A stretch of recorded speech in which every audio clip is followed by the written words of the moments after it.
Bonjour tout le monde, bienvenue dans cette vidéo, dans cette interview. L'héroïne du jour, c'est Amy Hawke. Hawke, on dit Hawke, Oui, ça peut se dire Hawk. Moi, je disais Wack au départ parce que c'est mon nom d'artiste. d'accord. Alors Amy Hawke, que j'ai découverte sur une page Facebook en fait, où elle cherchait des gens à interviewer. J'ai dit, ah ben moi j'aime me faire interviewer, je veux bien. Et j'ai eu tellement de plaisir à partager avec elle que j'ai dit, ben maintenant c'est mon tour à t'interviewer pour que ben, les gens qui me suivent puissent aussi apprendre à te connaître. Donc bienvenue, Ami, dans cet entretien.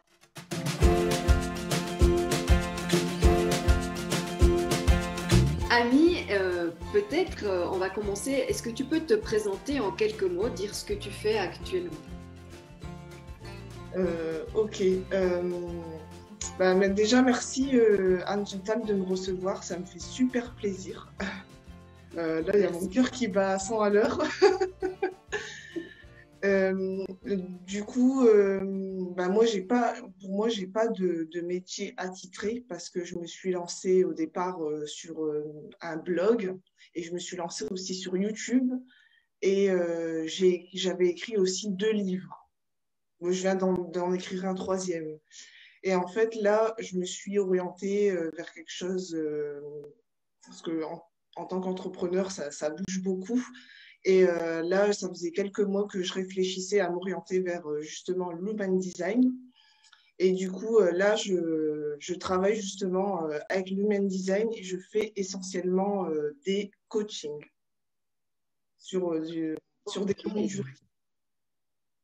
Super, ben écoute, voilà, je ne savais pas que tu avais écrit des livres, donc ça m'intéresserait. Quels sont les sujets des trois livres que tu as écrits? Alors, au départ, le premier livre, c'était un livre que j'avais écrit en 2012. Je l'avais fait vraiment pour rire, en fait. J'avais écrit une espèce de roman. Alors, attention, parce que je suis sortie du cadre des gens. C'est le premier livre qui est plein de fautes d'orthographe. C'est fait exprès. Je ne me suis pas relue aussi. Il manque des mots. Mais c'est tellement amusant. Il y a pas vraiment, il y a une histoire. Enfin, voilà, j'ai écrit avec mes mots. Et le deuxième livre, en fait, il s'est orienté vers le développement personnel. En fait, c'était pour partager le fait est que la plupart des gens devraient avoir accès au développement personnel et comprendre un petit peu les lois de la vie, qu'on n'est pas obligé de s'enfermer dans quelque chose de rigide. Si le mot est pas trop, j'espère que le mot est adapté. Et En tout cas, moi, il me parle beaucoup. voilà, c'est ça, rigide, en fait, ce que je fais, c'est que je veux effacer les mots de il faut, je dois. Ça, c'est des phrases que j'ai enlevées de mon vocabulaire. Et en fait, j'ai essayé d'en parler dans ce livre-là qui s'appelle les secrets de votre réussite. D'accord, ok. Ça me parle beaucoup ce que tu partages parce que euh, je peux observer que dans mon parcours et dans le parcours des gens que j'accompagne, on va, au départ, on va beaucoup chercher les références à l'extérieur, comme si c'était, je dirais, des concepts extérieurs à nous, que ça soit de notre famille, de notre éducation, d'une doctrine quelconque. Hein. Je ne parle pas de secte, de rien du tout de ça, mais en tout cas, et on va obéir à ça et on entre très vite dans les je dois, il faut, c'est bien de faire comme ci, c'est mal de faire comme ça, dans un monde très binaire, très en force, et avec ce que tu appelles le développement personnel, et bien petit à petit, on amène justement de la souplesse et on apprend à revenir à l'intérieur de soi et à faire les choses qui sont justes pour nous en fait. Oui, c'est ça. Ok, et puis ben, il y a le troisième livre encore. Là, en fait, le troisième livre, pareil, j'ai laissé les fautes d'orthographe volontairement, alors que je peux le faire corriger, hein. Après, moi, je suis pas une experte en orthographe. J'ai quelques bases. Et là, en fait, je voulais parler de mes anecdotes de vie parce que j'ai eu l'impression d'avoir eu plusieurs vies dans ma vie. J'ai une partie de ma jeunesse vraiment où je me suis éclatée. J'ai bien profité de ma jeunesse. Donc, je raconte un peu par les phases par lesquelles je suis passée. J'ai été dans des moments dépressifs et j'ai eu des moments très joyeux. Et je raconte en fait mes anecdotes. En fait, on voit un petit peu mon parcours de vie et comment j'ai vécu le début de l'activité professionnelle. D'accord, ok, super. Et donc,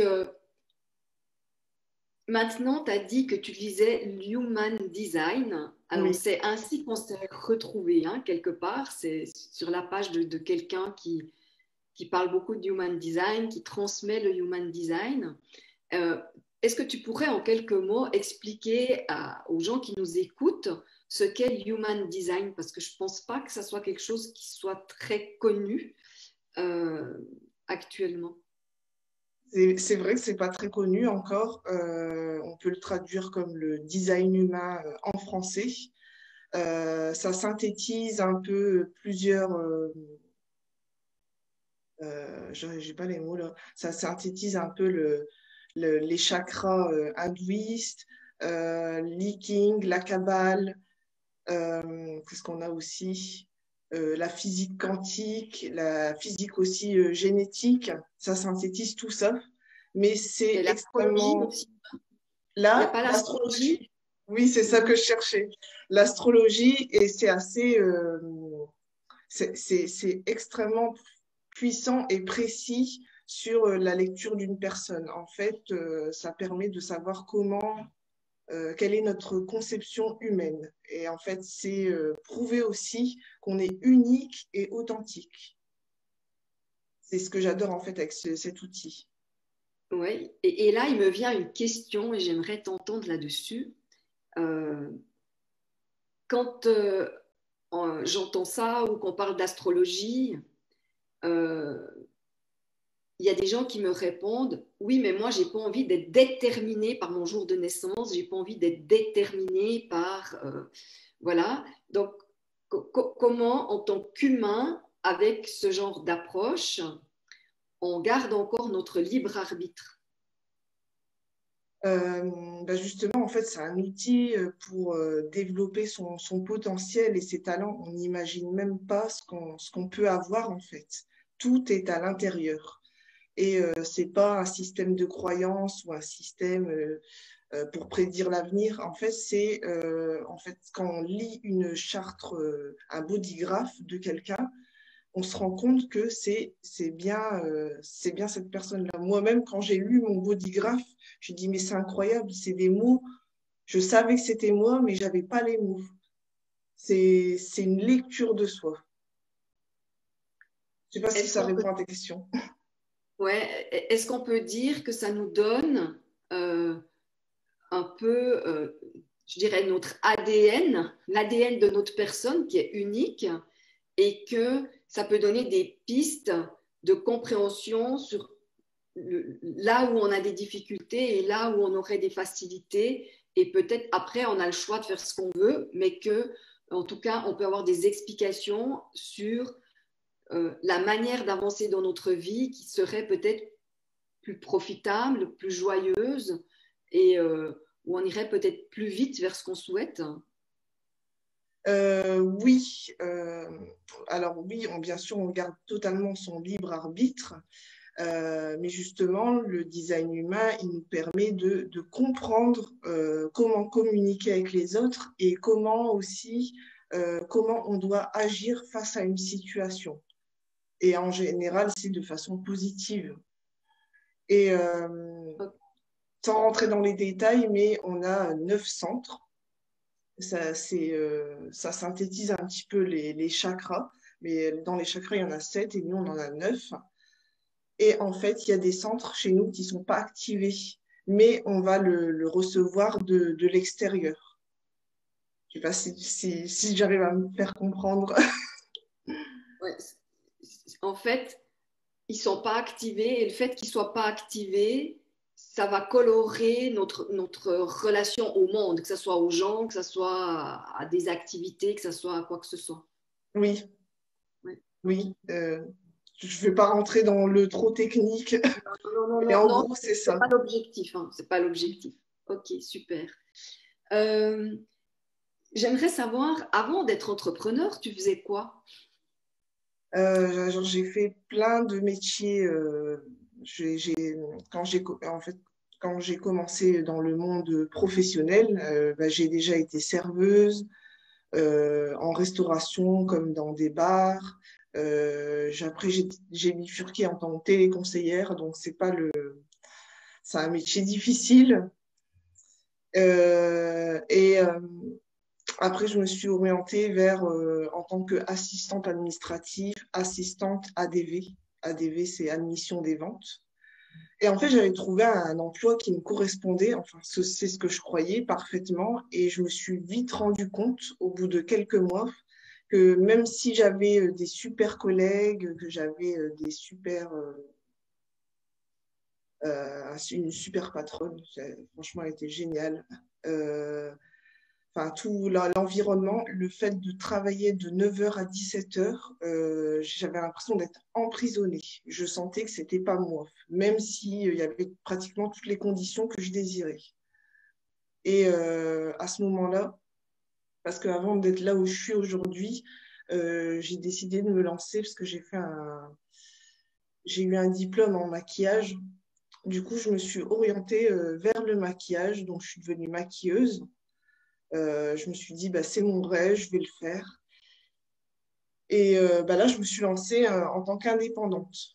Et l'année dernière, bah, mon carnet de mariage et tout ça a été rempli jusqu'à ce fameux jour où on nous annonce le Covid-19.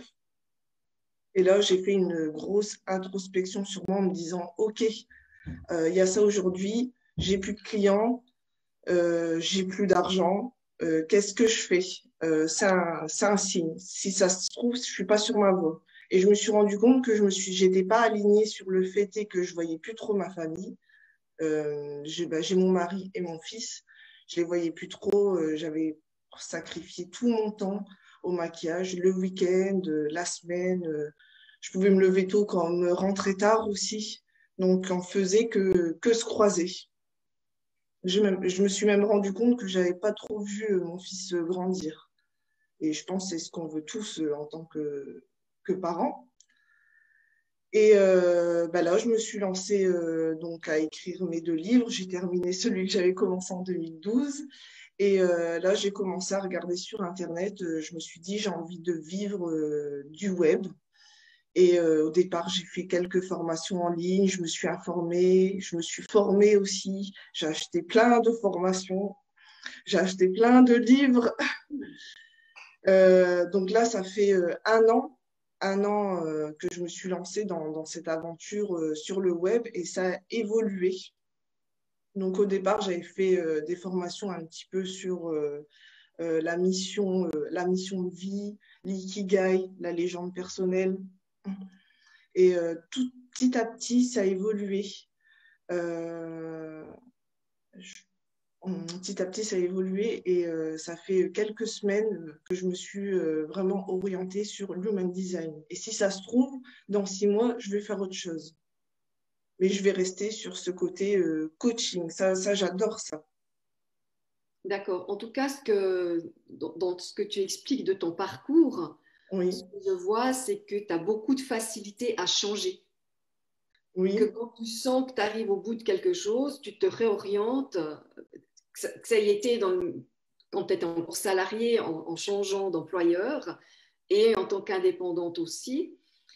Est-ce que tu pourrais nous dire quels sont comment dire, qu'est-ce qui te permet de changer facilement comme ça? Parce que moi qui accompagne des gens qui sont dans le changement, il y a beaucoup de peur, alors là, il y a le fameux syndrome de l'imposteur, mais il y a beaucoup d'insécurité financière, d'insécurité de non-compétence, de non-légitimité. Qu'est-ce qui te permet, toi, je sens une forme de confiance comme ça dans le changement, Quelles Mhm. sont les qualités, les ressources, où tu vas tirer les ressources pour pouvoir changer en confiance comme ça? J'avais entendu dans une formation de quelqu'un que je suivais qui disait si tu as peur, c'est que tu dois y aller, s'il y a quelque chose à travailler. Et effectivement, donc j'ai listé toutes mes peurs. Peut-être qu'il y en a encore d'autres, hein, mais les plus grosses, et, ben, je les ai faites. Alors, sur un exemple banal, j'avais peur du vide. Je comprenais pas que ça faisait quelques années que j'avais peur du vide, même sur ma chaise, debout sur ma chaise, j'ai cette sensation de vertige, je suis pas bien.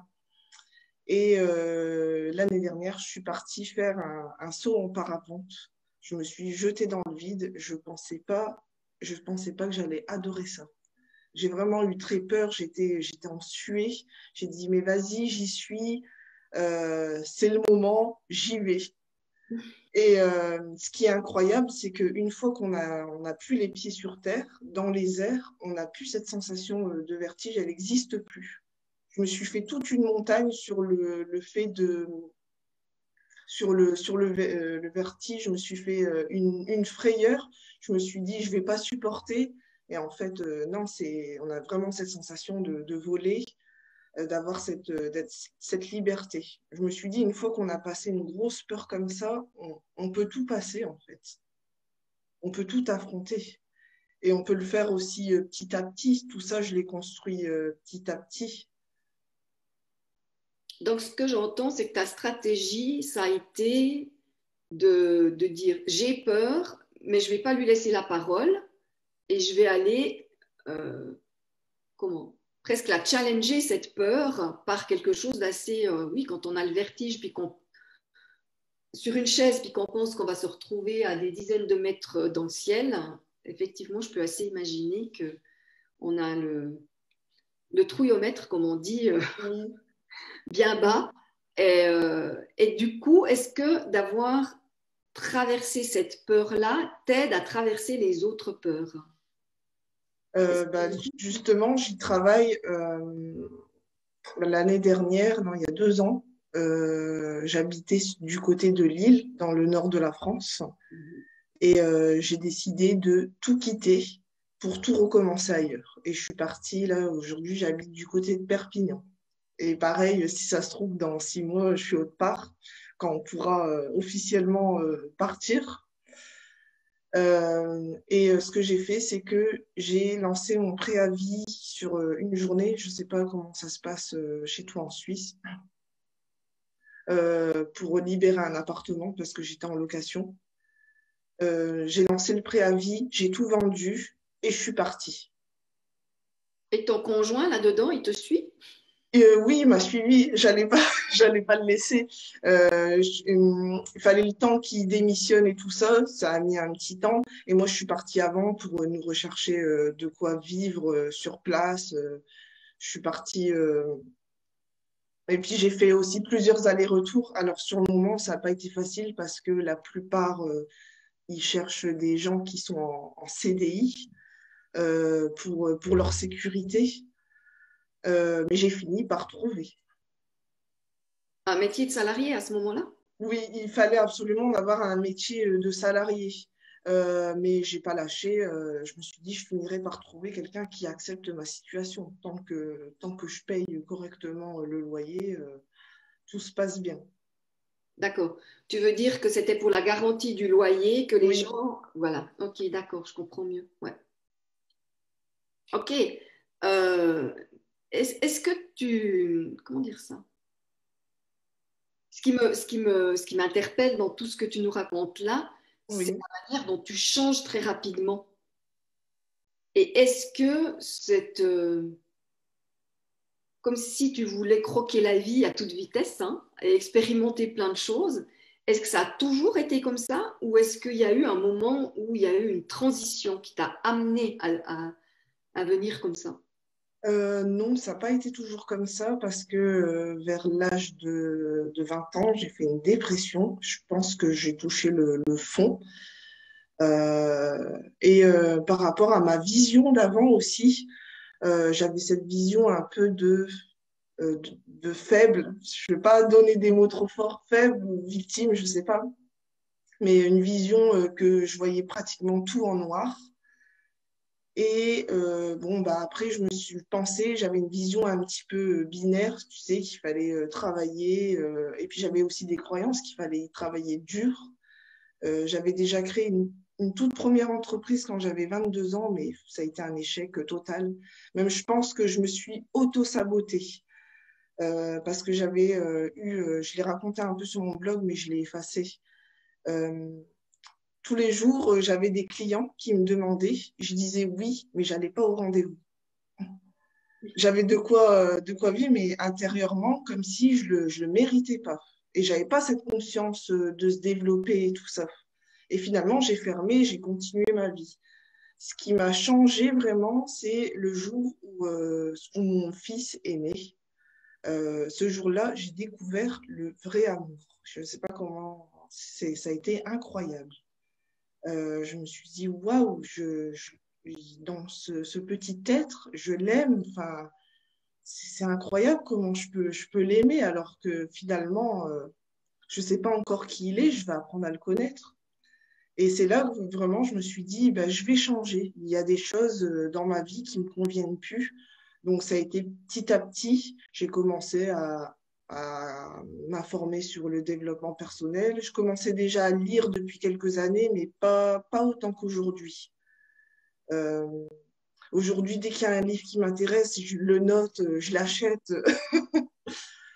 Euh, j'ai commencé à lire, à écouter des podcasts, à visionner des vidéos sur YouTube, à connaître des personnes justement qui sont qualifiées dedans. J'ai commencé à participer aussi à des séminaires, enfin, tous des trucs comme ça. Ça s'est fait. Je me suis dit, à force de faire intérieurement, ça va changer. Parce que j'ai gardé des automatismes qui n'étaient pas forcément bons pour moi. Et en fait, j'apprends tous les jours encore à changer certaines habitudes que je considère que finalement, elles sont pas si bonnes que ça. Tu pourrais nous donner un exemple d'une habitude que tu avais puis qui finalement n'était pas favorable à ton épanouissement, que tu as changé? Oui, j'étais une grosse fumeuse. Je fumais depuis l'âge de 15 ans et j'ai arrêté il y a 2 ans en passant par un hypnothérapeute. J'ai fait une séance et je m'étais rendu compte que je savais même pas pourquoi je fumais. D'accord. Ça, c'est une habitude que j'ai supprimée. Et le fait aussi d'avoir déménagé aussi comme ça, je me suis créé de nouvelles habitudes. J'ai enlevé les habitudes d'avant. Parce que quand j'ai arrêté de fumer, bah, je fumais dans ma cuisine à ce moment-là. Des fois, j'allais dans ma cuisine sans me rendre compte, je ne savais même pas pourquoi. C'est parce que j'avais cette habitude de fumer. Mais vu que j'ai déménagé, l'habitude, elle n'est plus là. Ok, ouais. Tu as modifié le contexte et du coup, l'association cuisine-fumée, ben, elle n'était plus là. Oui. Plus l'aide pardon, plus l'aide d'un hypnothérapeute. Et une séance, j'ai trouvé ça incroyable. Ouais. Ouais, c'est puissant, effectivement, parce que ben, ça faisait beaucoup d'années que tu fumais en une séance. Après, il y a aussi ben, moi, ce que je sens quand même tu as de la détermination. C'est-à-dire que quand tu veux quelque chose, tu ne vas pas te laisser abattre par la première difficulté. Oui. Tu vas réessayer, réessayer. Quand tu nous parlais de ton déménagement puis de trouver un appartement, je vais pas me laisser je vais pas me laisser abattre. Je vais déjà bien trouver quelqu'un qui me fera confiance, même que j'ai pas un CDI, etc. Hein. Donc, on sent quand même cet ingrédient là quand tu parles. Oui, c'est oui, et c'est marrant parce que c'est pas du tout comme ça que j'ai l'impression de le vivre. Mais ouais, c'est vrai que je me laisse pas abattre par le moindre petit échec sur place. Sur le moment, ok, ça me fait pas plaisir et je continue. Tu sais, dans les personnes que j'accompagne qui sont en réorientation professionnelle, beaucoup, leur grande peur, c'est l'insécurité financière. est-ce que toi, tu l'as eu et si tu ne l'as pas eu, pourquoi tu ne l'as pas eu? Et si tu l'as eu, comment tu as géré ça? Si, je pense que je l'ai encore un peu. Moi, il faut savoir que je viens d'une famille qui est très pauvre. Ma mère, elle vient de Madagascar. Et ça a été difficile pour elle d'arriver en France et tout ça. Donc, elle m'a dit qu'on est arrivé en France et on n'avait rien. Pourtant, j'ai eu une enfance heureuse. C'est dingue, alors qu'on n'avait rien. Et je savais qu'on était pauvre. Et je me suis toujours dit, étant petite, que quand je serai plus grande, je m'achèterai ce que je veux. Je ferai ce que je veux. Parce qu'à chaque fois que je lui demandais quelque chose, non, on n'a pas d'argent, on est pauvre. Non, on n'a pas d'argent, on est pauvre. J'ai entendu ça pratiquement toute ma vie. Et du coup, il y a quelque chose qui me disait, non, moi, je veux pas ça. Euh, En fait, je crois que le grand secret de de plus avoir ce problème avec l'argent, c'est de lâcher prise. Mettre en action ce qu'on a à faire en fait, et lâcher prise, continuer à vivre notre vie. Alors ça, j'entends. Et en même temps, euh, qu'est-ce qui t'a aidé à lâcher prise? Parce que, tu vois, on a beau dire lâcher prise, quand on est pris dans des peurs, c'est difficile de lâcher prise, hein, parce que l'injonction, on est un peu dans tu dois lâcher prise, tu vois. Oui, Il y a un double message. D'un côté, il faut laisser aller, mais d'un côté, il y a l'effort à faire de laisser aller. Et comment, enfin, moi, ce que j'entends dans ce que tu dis, c'est de faire confiance à la vie. oui, c'est ça. Et comment toi, tu as développé cette confiance? Hum, euh, je sais même pas, tu vois, je sais même pas te répondre. Euh, je le travaille encore, en fait, je lui fais confiance parce que le fait aussi de vibrer aussi, d'être dans la joie, en fait, faire les choses en joie. Voilà. Faire les choses en joie, je suis contente de faire ça. Et ce que je fais aussi depuis 2 ans, c'est que je médite. Et là, je le fais encore plus aujourd'hui. Je le fais tous les matins. Je me lève pas tant que j'ai pas fait ma méditation. Alors, ça peut durer 10 minutes comme une demi-heure. Des fois, je pousse à 1 heure. Mais tous les matins, je pars avec une méditation, soit des phrases positives, soit des phrases pour être en forme, soit une méditation guidée. Donc, il y en a plein en plus aujourd'hui sur YouTube. Et je choisis aussi la voix qui me correspond parce qu'il y a des méditations avec la voix, j'aime pas. D'accord. Euh, je sais pas si je peux le dire, mais j'aime bien la chaîne de Jeanne et Olivier. Ils ont plein de types de méditation. Tous les jours, je médite et je le fais le matin. Et aussi quand je sens que je suis dans mon thème de non-soi, c'est-à-dire je suis pas alignée, je vais me prendre 5-10 minutes, parfois même jusqu'à 1 heure. Ça peut arriver en plein milieu de l'après-midi où je dis, bon, je vais m'isoler et je vais faire ma méditation. Je sais pas combien de temps ça va durer. C'est vraiment au ressenti. Ok, donc j'entends quand même qu'il y a un travail perso qui est fait là, hein. Oui, Il y a un travail sur tes pensées. Quand tu disais, ben voilà, je change mes pensées. Et puis, ben, il y a tout ce travail de méditation, de retour à l'intérieur de soi. Quand tu es désaligné, et peut-être que ça pourrait être intéressant, c'est quels sont les signaux que tu as qui montrent que tu es désaligné? moi, c'est la colère. Je commence à être désagréable. Euh, je sens que j'ai plein de pensées. Et c'est des pensées qui sont négatives. Si quelqu'un m'interpelle entre deux, je vais être fâchée. Et là, je sens que c'est stop. Il faut que j'arrête tout ce que je fais. C'est le moment où je commence à être désagréable, où j'ai tendance aussi à donner des... Je réponds un peu, je réponds un peu trop vif, Ouais. trop piquant. Et ça je l'ai remarqué, c'est avec mon mari qui me dit, t'es désagréable là. Donc là, je comprends que je dois m'arrêter. Ok. Même si c'est important, même si peu importe en fait, ce côté-là, c'est le côté où je dis, ah, je vais méditer, c'est que c'est le moment, il faut que j'arrête, il faut que je me recentre sur moi. Ouais. J'aime beaucoup ce que tu partages là parce que je crois que c'est bien une des difficultés dans le quotidien, c'est que quand on est dans les actions comme ça, de faire, c'est de développer cette forme de vigilance. On a tous, alors toi tu dis je viens désagréable, euh, moi je peux aussi devenir désagréable. En fait, c'est comme si mon entourage c'est trop et que Oui, j'aurais plus envie de les voir, quoi. Et je sens chez moi, je sens quelque chose ici qui se serre comme une montée de stress en fait. Et là, je sais que je suis plus du tout alignée et que j'entre dans les je dois, il faut, parce que j'ai programmé, etc. Et, euh, et j'ai vraiment,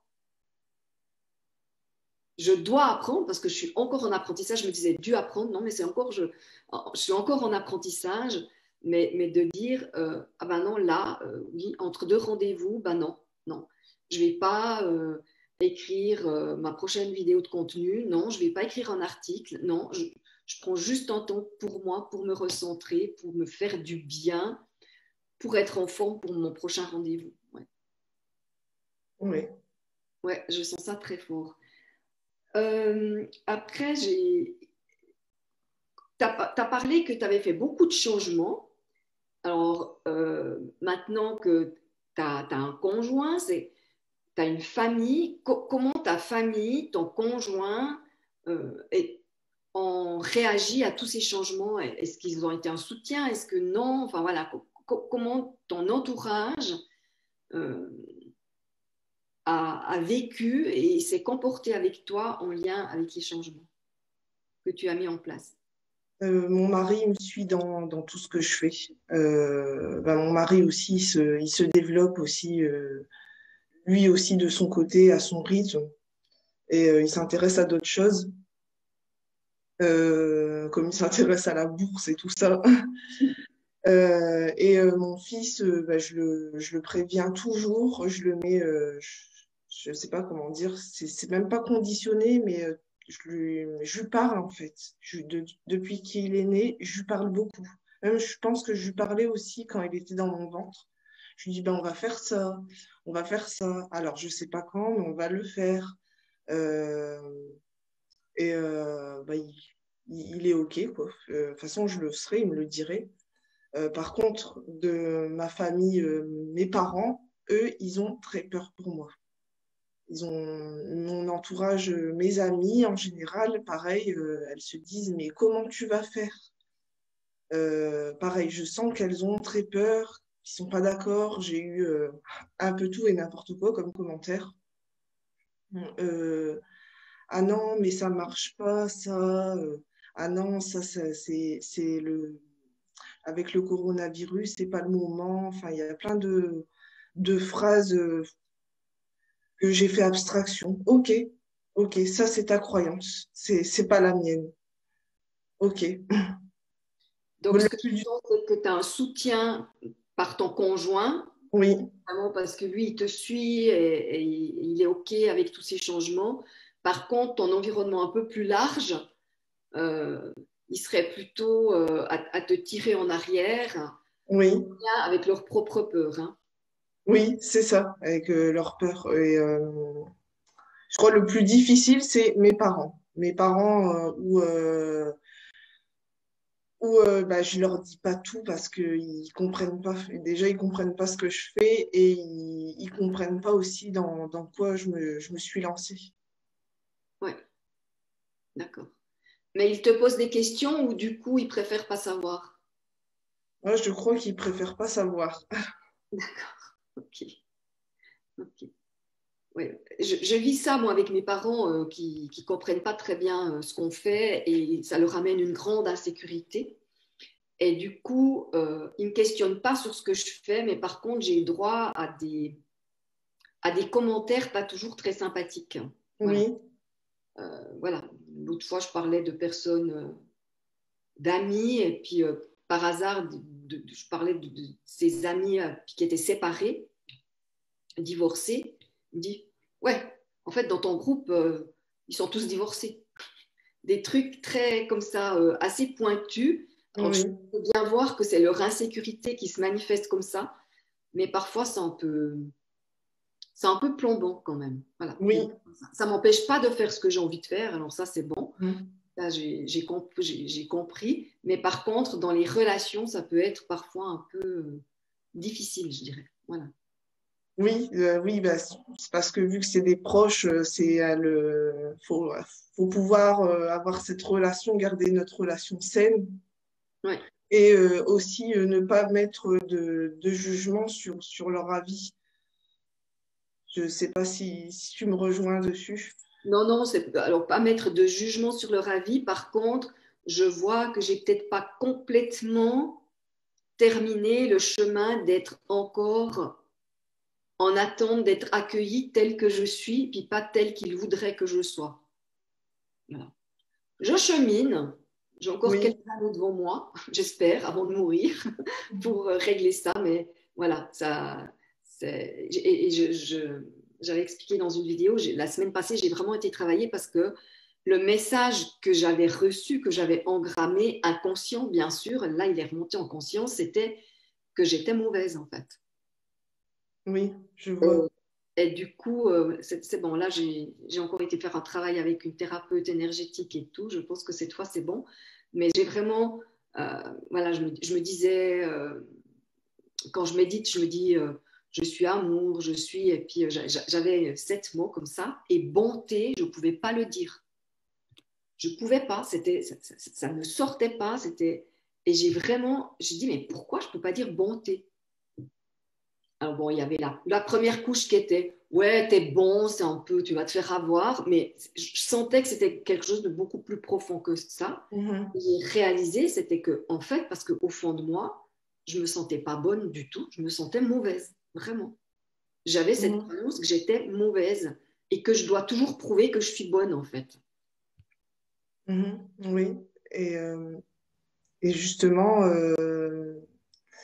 bah, là où je vois leur réaction, c'est qu'une fois, ils étaient à côté de moi et j'avais rendez-vous avec quelqu'un. Je voulais me faire coacher, en fait. Et en fait, j'ai raccroché et j'ai dit, bah, je sais pas, il faut que je réfléchisse et tout ça. Et j'explique vaguement et j'ai dit quelque chose qu'il fallait pas dire. J'ai dit, le coaching est à 5 000 euros. Bon, sur le moment, j'avais pas les 5 000 euros, mais si je voulais vraiment, j'aurais pu aller les chercher. À tout de suite, leur réaction, c'est quoi? Ah, mais c'est de l'arnaque. Ah, mais 5 000 euros, tu te rends pas compte? Du coup, je me suis dit, mince, c'est le moment où j'aurais dû me dire, tais-toi, quoi. Pourquoi tu leur en parles à eux? Ils peuvent pas comprendre. Et du coup, ils m'ont dit, il faut arrêter d'être utopique et tout ça. Mhm. Et sur le moment, bah, je réponds plus, quoi. Je dis, ok, ok. Je dis, ok, mais j'en pense pas moins. Ouais, ouais. En fait, tout ça pour dire que notre environnement peut Oui, être soutenant, comme il peut aussi un peu plomber notre énergie, parce que ça, chaque fois en tout cas moi je vois, chaque fois que je suis avec eux, je sens qu'après j'ai besoin de reprendre un temps pour remonter mon énergie, quoi. Et oui. voilà, donc ouais, d'être attentif aussi, de côtoyer aussi des gens qui font monter notre énergie et pas être en permanence avec des personnes qui nous la font chuter, en fait. Oui. Enfin, qui nous la font. Ils n'ont pas ce pouvoir-là, hein, quelque part. Non, non, Ils donnent ce pouvoir, mais non, non, ils n'ont pas ce pouvoir-là. Mais justement, le fait que j'ai déménagé, que j'ai tout quitté, que j'ai tout vendu, je me suis bien rendu compte que je suis pas attachée, je suis pas attachée au matériel, quoi. ouais, Aujourd'hui, c'est que la connaissance qui m'intéresse. Il n'y a que ça. Il n'y a que ça qui compte, la connaissance et transmettre aussi ce que je peux. ouais. Donc, du coup, j'allais te demander qu'est-ce qui te faisait le plus kiffer dans ton activité. Tu viens d'y répondre. Il y a aussi la créativité, les moments où j'ai plein d'idées et que j'écris, j'ai dit, ah, je vais faire ça, je vais faire ça. ou le côté aussi spontané, ça c'est... des fois, je prévois un programme et il n'y a pas de quelque chose de fixe. D'ailleurs, c'est ce que j'adore dans le groupe où on est en commun. Pareil, elle est pas fixe sur une idée. C'est pour ça que j'adore cette personne. Mhm. Il n'y a pas d'idée fixe. On y va et puis bah, ça peut changer aussi pendant le cours du programme. Ça sera spontané. Il n'y a pas de truc déjà préécrit. Il n'y a pas de protocole fixe. Ouais. Voilà, c'est ça, j'adore aussi. Ouais, c'est d'aller avec le flow, en fait, hein, avec ce qui est Oui, là dans le moment présent. Ok. Ce que j'aimerais, si tu avais, on va arriver un peu au bout de cet entretien, si tu avais un conseil à donner aux personnes qui veulent justement faire un changement dans leur activité professionnelle, ça serait lequel? croire en soi, croire, en fait, pas prendre l'extérieur, justement, comme on en parlait, mais croire en soi, en fait.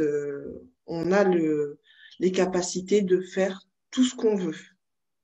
Euh, c'est, ouais, j'ai envie de dire baisser toutes les barrières, tu sais, toutes ces croyances, mais vraiment, quel que soit le rêve que les personnes ont, même si ça paraît fou, justement, le croire et travailler pour petit à petit. Si c'est un énorme rêve, petit à petit, voilà, le step by step, Ouais. petit à petit, et puis un jour, ben voilà, ça sera un grand rêve. Comment ils ont fait, parce que je m'inspire du coup beaucoup de grands entrepreneurs comme Warren Buffett ou même Jeff Bezos. Ils n'ont pas construit comme ça, tout ça du jour au lendemain, c'est vraiment petit à petit. Ouais. Du coup, je pense qu'ils ont dû croire en eux, au fond, pour le faire. Ils avaient un projet fou et ça s'est réalisé finalement. Mhm. Ouais. Donc, c'est ce que j'entends dans ce que tu dis, c'est de croire en soi, croire en ses projets Oui, et poser des actions, pas après pas, pour aller en direction de ce qu'on veut. oui. Ouais. Super. Eh bien, écoute, Ami, je te remercie beaucoup sur ce conseil qui résonne beaucoup à l'intérieur de moi, effectivement. Et puis, bah, je vais mettre cette interview sur YouTube aussi, que tout le monde puisse y avoir accès. Je te souhaite une excellente suite de journée et à tout bientôt. Bye bye. Merci. Bye bye.